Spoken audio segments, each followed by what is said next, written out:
दोस्तों एक बार फिर से मैं आपके लिए UP scholarship 2025-26 form fill up apply online process की अपडेट लेके आ चुके हैं। किस तरह से आप यूपी स्कॉलरशिप के लिए अपने फॉर्म अप्लाई कर सकते हो, स्टेप बाय स्टेप कंप्लीट जानकारी आपको इस वीडियो में दी जाएगी। लास्ट डेट की अपडेट है, कुछ ही दिन शेष रह गए हैं। आप जल्द से जल्द अपना फॉर्म अप्लाई कर ले, कहीं मौका हाथ से छूट न जाए।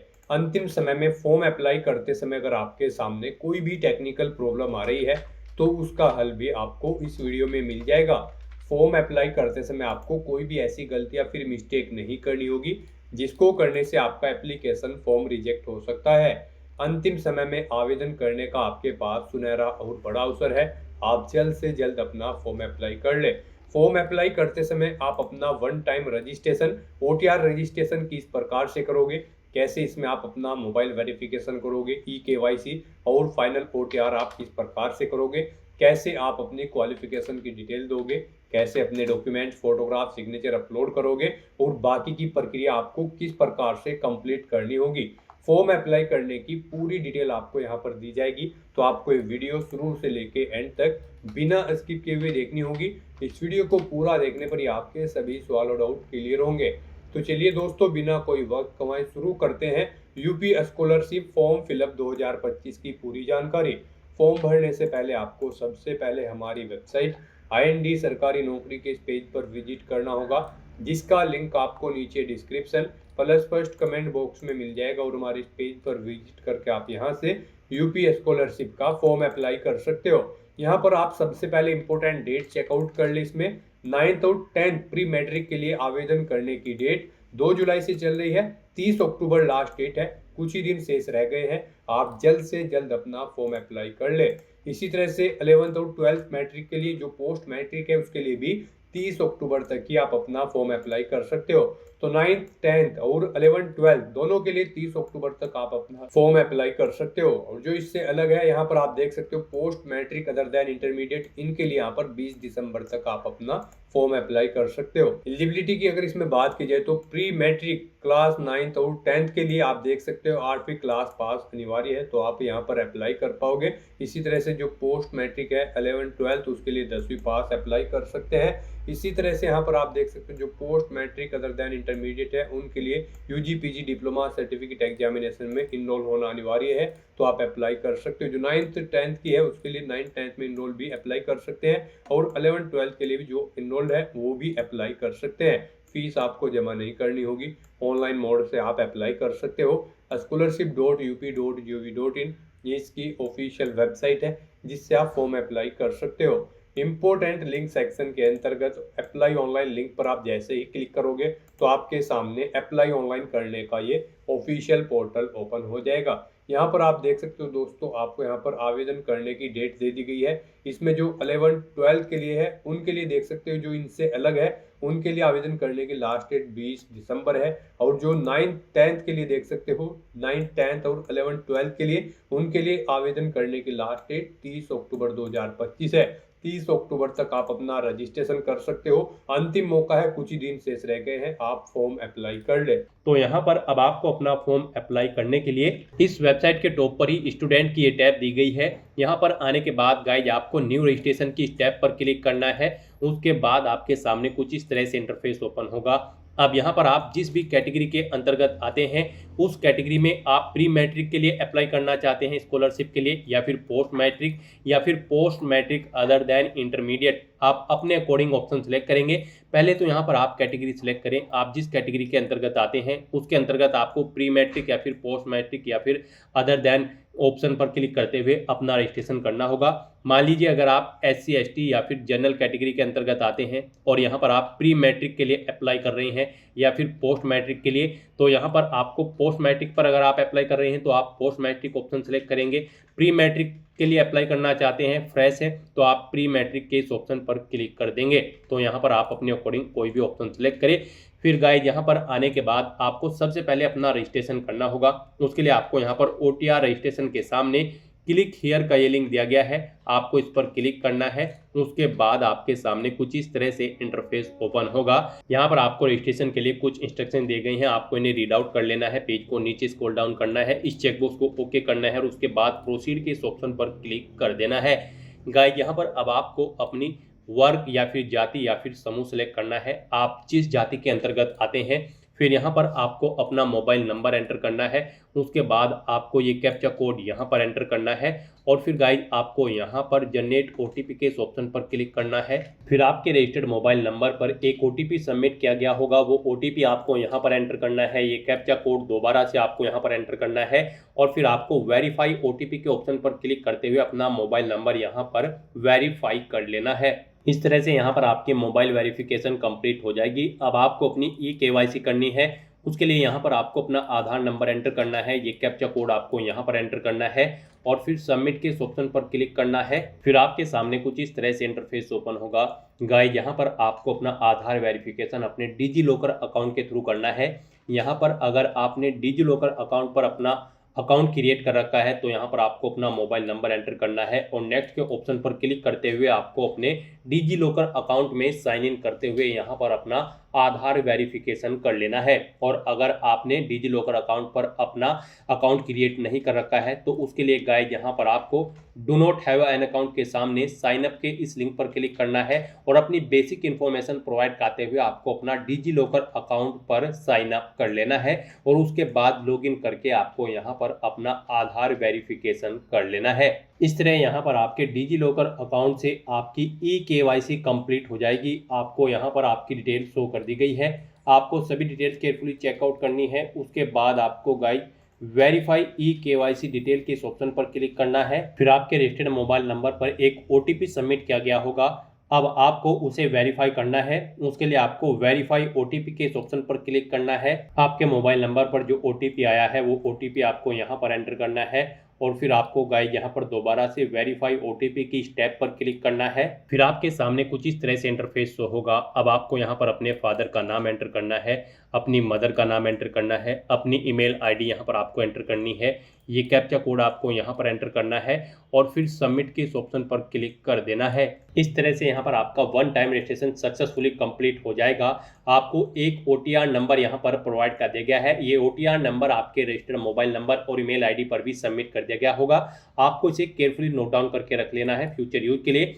और यहाँ पर अब आपको अपना यूपी स्कॉलरशिप का फॉर्म अप्लाई करने के लिए अब आपको गाइस यहाँ पर होम के इस ऑप्शन पर क्लिक करना है। फिर यहाँ पर आपको स्कॉलरशिप के इस ऑफिशियल पोर्टल पर रिडायरेक्ट कर दिया जाएगा। यहाँ पर आने के बाद आपको स्टूडेंट की स्टेप पर अपना कर्सर लाना है, न्यू रजिस्ट्रेशन के इस ऑप्शन पर दोबारा से क्लिक करना है और यहाँ पर आपने जिस कैटेगरी के अंतर्गत प्री मैट्रिक या फिर पोस्ट मैट्रिक जिसके लिए भी अपना रजिस्ट्रेशन किया है उस ऑप्शन पर आपको क्लिक करना है। उसके बाद आपके सामने कुछ इस तरह से इंटरफेस ओपन होगा। अब गाइस यहाँ पर आपको अपना ओटीआर नंबर एंटर करना है, जो ओटीआर नंबर आपको प्रोवाइड कराया गया है और उसके बाद फिर आपको यहाँ पर सबमिट की स्टेप पर क्लिक करना है। फिर आपके सामने कुछ इस तरह से इंटरफेस ओपन होगा। अब यहाँ पर आपको अपनी कुछ और डिटेल्स प्रोवाइड करानी है अपना रजिस्ट्रेशन कंप्लीट करने के लिए। यहाँ पर आपको अपना डिस्ट्रिक्ट सेलेक्ट करना है, फिर यहाँ पर आपको अपना शिक्षण संस्थान सेलेक्ट कर लेना है। उसके बाद आपको अपना वर्ग या फिर जाति यहाँ पर सिलेक्ट करनी है, अपना रिलीजन आपको सिलेक्ट कर लेना है। फिर यहाँ पर आपको अपना पासवर्ड क्रिएट करना है। आपका पासवर्ड यहाँ पर 6 से 12 कैरेक्टर के बीच में होना चाहिए और ये अल्फा न्यूमेरिक फॉर्मेट में होना चाहिए। मीन्स आपके पासवर्ड में कम से कम एक अपर केस कैरेक्टर, एक लोअर केस कैरेक्टर, एक इंटीजर नंबर और एक स्पेशल कैरेक्टर जैसे कि @ या फिर $, होना चाहिए। तो इस फॉर्मेट में यहाँ पर आपको अपना पासवर्ड रेडी करना है, वही पासवर्ड आपको यहाँ पर इस सेकंड कॉलम में एंटर करना है। फिर आपको ये कैप्चा कोड यहाँ पर एंटर करना है और उसके बाद गाइस आपको प्रोसीड रजिस्ट्रेशन के इस ऑप्शन पर क्लिक कर देना है। फिर आपके सामने कुछ इस तरह से इंटरफेस ओपन होगा। यहाँ पर आपका रजिस्ट्रेशन सक्सेसफुली कंप्लीट हो चुका है। आपको एक रजिस्ट्रेशन नंबर यहाँ पर प्रोवाइड कर दिया गया है। ये रजिस्ट्रेशन नंबर भी आपको केयरफुली नोट डाउन करके रख लेना है अपने ओटीआर नंबर के साथ ही। और यहाँ पर आप अपने रजिस्ट्रेशन की पूरी डिटेल लेने के लिए गाइस आप प्रिंट के इस ऑप्शन पर क्लिक करके अपने रजिस्ट्रेशन की पूरी डिटेल का एक हार्ड कॉपी प्रिंट आउट ले सकते हैं। और यहाँ पर गाइस अब आपको बस होम के इस ऑप्शन पर क्लिक करना है। फिर आपके सामने स्कॉलरशिप का ये ऑफिशियल पोर्टल ओपन होगा। अब आपको दोबारा से स्टूडेंट की स्टेप पर आना है और यहाँ पर लॉगिन फ्रेश के इस ऑप्शन पर क्लिक करना है और फिर यहाँ पर आपने प्री मैट्रिक या फिर पोस्ट मैट्रिक आप जिस भी स्कॉलरशिप के लिए अप्लाई किए हैं उसके ऑप्शन पर आपको क्लिक करना है। उसके बाद आपके सामने कुछ इस तरह से इंटरफेस तो होगा। गाइस यहाँ पर अब आपको अपना रजिस्ट्रेशन नंबर एंटर करना है। जो रजिस्ट्रेशन संख्या आपको पीछे प्रोवाइड कराई गई है वो यहाँ पर आप एंटर करें। अपना OTR नंबर यहाँ पर आप एंटर करें। अपना पासवर्ड यहाँ पर आप एंटर करें जो पासवर्ड आपने क्रिएट किया है। ये कैप्चा कोड आप यहाँ पर एंटर करें और उसके बाद फिर आप सबमिट के इस ऑप्शन पर क्लिक कर दें। अब यहाँ पर आपका यूपी स्कॉलरशिप का फॉर्म स्टार्ट हो चुका है। गाइस यहाँ पर आपको 7 स्टेप कंप्लीट करते हुए अपना फॉर्म अप्लाई करना है। यहाँ पर आपका रजिस्ट्रेशन कंप्लीट हो चुका है। अब आपको अपना फॉर्म अप्लाई करना है। यहाँ पर आपको अपना एप्लीकेशन फॉर्म फिल करना है।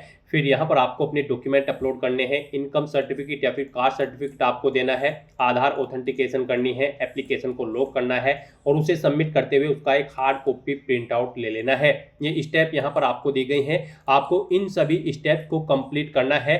गाइस यहाँ पर जब ये स्टेप कंप्लीट हो जाएंगे इनके सामने यहाँ पर कुछ इस तरह से ग्रीन कलर के आपको ऑप्शन शो हो जाएंगे। जैसे यहाँ पर आपके रजिस्ट्रेशन के सामने ग्रीन कलर के ऑप्शन शो कर दिए गए हैं। तो आपको 1 बाय 1 करके इन सभी स्टेप्स को यहाँ पर कंप्लीट कर लेना है। तो यहाँ पर अब आपको अपना फॉर्म अप्लाई करने के लिए छात्रवृत्ति हेतु आवेदन पत्र भरें के इस लिंक पर क्लिक करना है। नेक्स्ट आपके सामने कुछ इस तरह से इंटरफेस शो होगा। अब यहाँ पर आपको अपनी पर्सनल डिटेल देनी है। यहाँ पर आपको लास्ट स्कूल का नाम देना है जिससे आपने अपना स्कूल पास आउट किया है, क्लास पास आउट की है। अगर आप प्री मैट्रिक स्कॉलरशिप के लिए अप्लाई कर रहे हैं तो यहाँ पर फिर आपको कक्षा सेलेक्ट करनी होगी जिसमें आप पढ़ रहे हैं 9th या फिर 10th। फिर यहाँ पर आपने 9th या 10th क्लास में कब प्रवेश लिया था वो तिथि यहाँ पर आपको एंटर करनी है। बोर्ड का पंजीयन क्रमांक यहाँ पर आपको देना है। बोर्ड सेलेक्ट करना है जिस बोर्ड से आपने अपनी 8वीं या फिर 9वीं क्लास पास आउट की है। फिर आपको अपना transfer certificate number TC number यहाँ पर देना है। ट्रांसफर सर्टिफिकेट की दिनांक यहाँ पर आपको एंटर करनी है DDMMYY फॉर्मेट में। इस फॉर्मेट में यहाँ पर आपको अपनी ये डेट्स डालनी होगी। फिर यहाँ पर आपको अपनी कक्षा 8 पास करने का ईयर सेलेक्ट कर लेना है। विद्यालय का नाम देना है जिससे आपने अपनी कक्षा 8 पास आउट की है अगर आप प्री मैट्रिक के लिए कर रहे हैं। सेम ऐसे ही यहाँ पर पोस्ट मैट्रिक के लिए डिटेल्स आपको देनी होगी। फिर यहाँ पर आपको अपना पिन कोड एंटर करना है। ये कैप्चा कोड आपको यहाँ पर एंटर करना है। उसके बाद आपको चेकबॉक्स को ओके करना है और फिर गाइस यहाँ पर आपको सबमिट के इस ऑप्शन पर क्लिक कर देना है। इस तरह से यहाँ पर आपकी पर्सनल डिटेल्स सक्सेसफुली फिल हो चुकी है। अब गाइस यहाँ पर आपको आगे का फॉर्म अप्लाई करने के लिए दोबारा से होम के इस टैब पर क्लिक करना है। फिर यहाँ पर आपको आपके डैशबोर्ड में डायरेक्ट कर दिया जाएगा। यहाँ पर गाइस आप चेकआउट कर सकते हो। आपकी पर्सनल डिटेल का जो कॉलम था वो सक्सेसफुली ग्रीन कर दिया गया है। अब आपको नेक्स्ट स्टेप के लिए बढ़ना है। उसके लिए आपको आवेदन पत्र को संशोधित करें के इस ऑप्शन पर क्लिक करना है।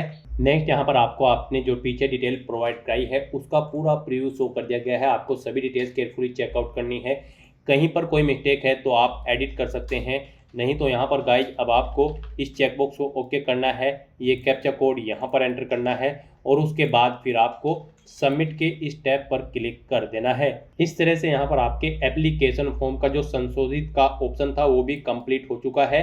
अब आपको यहाँ पर गाइज दोबारा से बैक टू होम के इस लिंक पर क्लिक करना है। फिर आपको आपके डैशबोर्ड में डायरेक्ट कर दिया जाएगा। अब गाइज यहाँ पर आपके एप्लीकेशन फॉर्म में संशोधन हो चुका है। अब आपको यहाँ पर IAM जाति प्रमाणीकरण हेतु आपको इस ऑप्शन पर क्लिक करना है। फिर आपके सामने कुछ इस तरह से इंटरफेस होगा। अब यहाँ पर आपको अपने आय प्रमाण पत्र का आवेदन फॉर्म संख्या एंटर करनी है। अपने आय प्रमाण पत्र का क्रमांक यहाँ पर आपको एंटर करना है।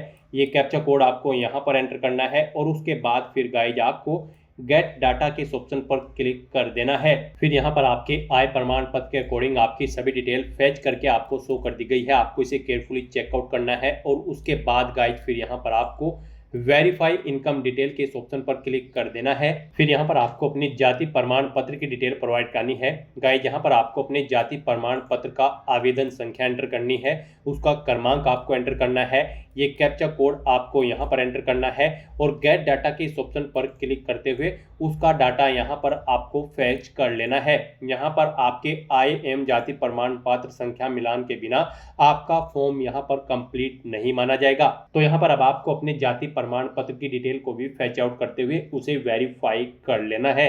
अब यहाँ पर आपके जाति प्रमाण पत्र के अकॉर्डिंग आपकी डिटेल फैच करके आपको शो कर दी गई है। यहाँ पर आपके जाति प्रमाण पत्र और आय प्रमाण पत्र की डिटेल सेम होनी चाहिए, यानी कि एक ही कैंडिडेट का आय प्रमाण पत्र और जाति प्रमाण पत्र होना चाहिए। और यहाँ पर गाइज अब आपको बस वेरीफाई कास्ट डिटेल के इस ऑप्शन पर क्लिक करना है। इस तरह से अपना IM जाति प्रमाणीकरण करने के बाद फिर गाइज यहाँ पर आपको अपना आधार नंबर ऑथेंटिकेट करना है। उसके बाद यहाँ पर आपको आपके एप्लीकेशन फॉर्म का प्रीव्यू शो कर दिया जाएगा। आपको उसे केयरफुली चेकआउट कर लेना है और उसका एक हार्ड कॉपी प्रिंट आउट ले लेना है और फिर उसको आपको जमा करा देना है अपने स्कूल में। इस तरह से यहाँ पर आपका एप्लीकेशन फॉर्म कंप्लीट हो जाएगा इन 7 स्टेप को कंप्लीट करते हुए। तो दोस्तों ऐसे आप अपना यूपी स्कॉलरशिप 2025-26 के लिए फॉर्म अप्लाई कर सकते हो बिना कोई मिस्टेक किए हुए। आज की इस वीडियो में बस इतना ही। आई होप ये वीडियो आपको पसंद आई होगी। अगर पसंद आई हो तो इसे लाइक और शेयर करें। चैनल पर नए हो तो इसे सब्सक्राइब कर लें। Thanks for watching.